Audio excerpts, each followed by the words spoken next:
Thank you, everyone. We were trying to work out a few technical difficulties here, but we're going to go ahead and proceed. So at this time, we come to the patron presentation portion of the meeting.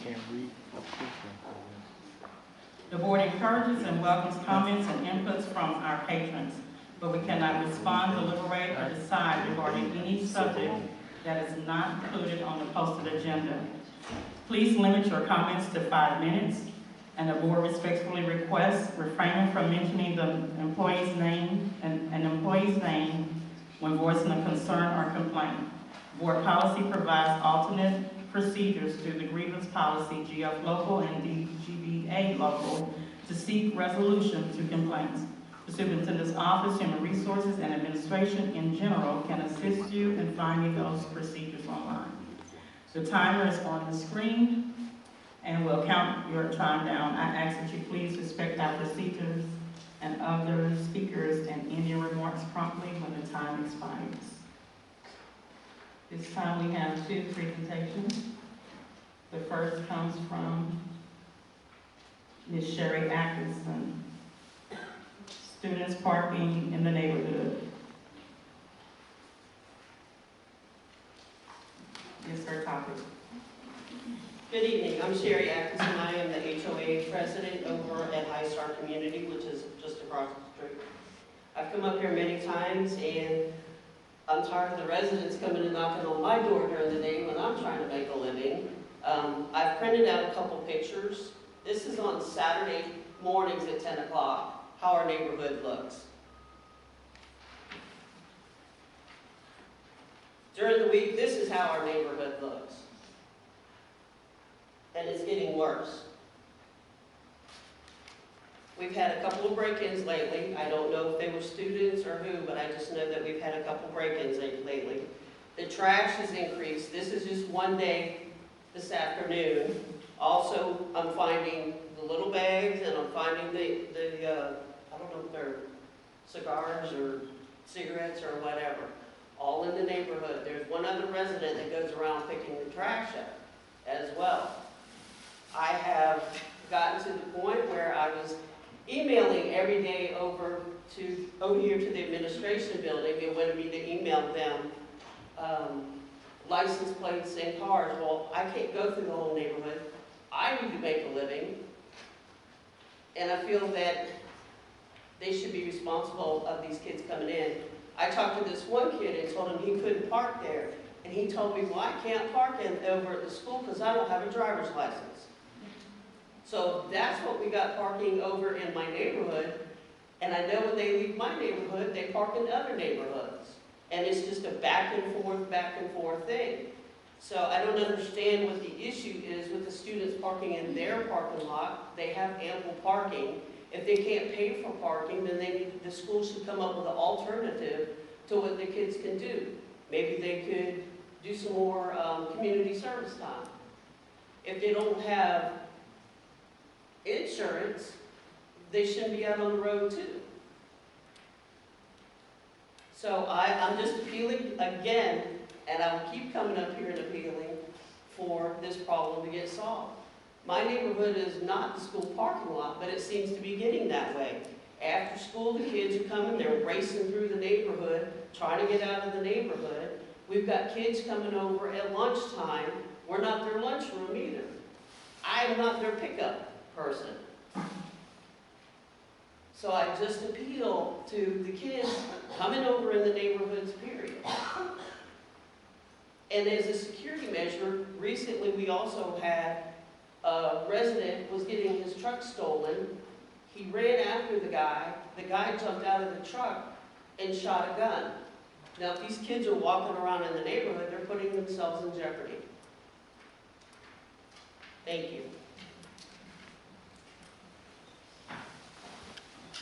Thank you, Ms. Atkinson. The next patron presentation comes from Mr. damonBARONE. He's speaking on items 6.4 and item number 9. Greetings, damonBARONE, Alief ISD parent, Alief ISD taxpayer, Alief ISD alumni. During my previous presentations at the September 3rd, 2019 and October 1st, 2019 school board workshop, I spoke about community members not having access to the PowerPoint slides and materials before the district meeting so that the community could be informed and talk about the agenda items before the board takes any action. On tonight's agenda, there are two topics I would like to discuss: class size waivers and the campus improvement plan. During two different school board meetings, principals from the 6 targeted improvement campuses, Horn Elementary, Sneed Elementary, Cummings Elementary, Collins Elementary, Landis Elementary, and Best Elementary, all stated that class sizes are impacting classroom learning on their campuses. Some of the principals are in the audience tonight. If community members and parents are to assume that principals know what is best for their campuses as they are campus leaders, then why would the district seek class size waivers against the explicit instructions of the district's campus leaders and teachers? In one particular presentation called Data to Action, it was stated that the district would start using data to improve our school campuses' academic performances. A current Alief ISD teacher also spoke that night about the class size waivers and how large class sizes negatively impacted the students' learning here in Alief. As we have heard from campus leadership, teachers, and parents such as myself about the negative impact on students' learning attributed by increasing class sizes, why is the district requesting campus waivers? In regards to the targeted improvement plan for campuses, what stakeholders were involved in creating these new plans, such as the shared decision committees, parents, and community members? I'm formally requesting that all parents and the entire community be allowed to review these plans before they are voted on by the school board, as parents are trusting that the experts at Alief ISD are providing a quality education as that is mentioned in the district's mission statement. Alief ISD prides itself on family and community engagement. However, the community and families have not actually seen these plans to help turn our schools around. Again, I'm formally requesting that these plans be shared with all parents and all community members before the school board takes any action tonight. Just in case you forgot, Alief ISD's mission statement states that Alief Independent School District, in collaboration with parents and community members, will provide exemplary education. The Alief ISD District's goal states that Alief will continue to build positive relationships with all stakeholders. All stakeholders, including the children that are in our classroom, the teachers that teach in our classroom, and the parents. damonBARONE, Alief ISD parent, Alief ISD taxpayer, Alief ISD alumni. Thank you.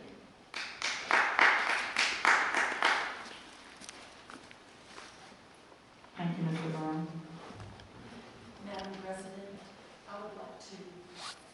Okay, that's a Patron presentation from the public. Thank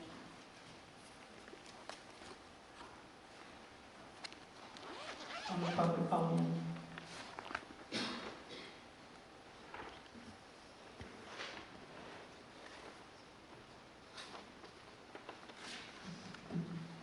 Thank you for allowing me this privilege, Madam President, other board members. I also am a taxpayer, a parent, not an alumni of this school district, but I've lived in this community for 42 years. So I would say that of those 42 years, about 38 of them I was a homeowner or am a homeowner. So at about $1,000 a year in taxes, I've paid $38,000 in taxes. I feel like I've gotten good value for my money. Over the last several months as a board member, I have sat quietly at that table listening to the district be, I don't know, I'm a country girl, badmouthed by a member of our community. And I would like to address that at this point. I'm not a great public speaker. I know you hear my voice shaking, and that's okay. I made a public information request, and I wanted to know how much money the district has spent on legal defense of grievances and complaints filed by a member of this community, Mr. damonBARONE. And that accounts for about $60,000 in legal fees. That doesn't include district employee time.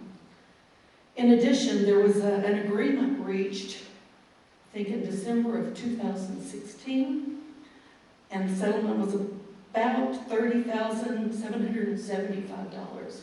So in total, we're looking at taxpayer money of about $100,000 that was spent to deal with complaints. In addition, all of the complaints that have been filed to TEA, I don't remember all the groups, TEA for sure, have all found in favor of Alief. So we have spent $100,000 on unfounded grievances and complaints by this person. And I personally think that we have more than gone out of our way to deal with this. So I would like, Ms. Brazel, I want my tax dollars spent better. I want my tax dollars to go to the kids. And I want the board to deal with what they need to deal with to make this a better district and quit this fight. I'm tired of it.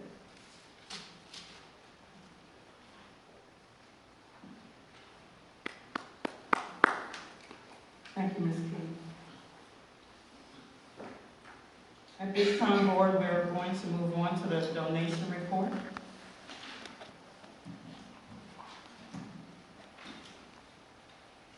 D. Jones, ready?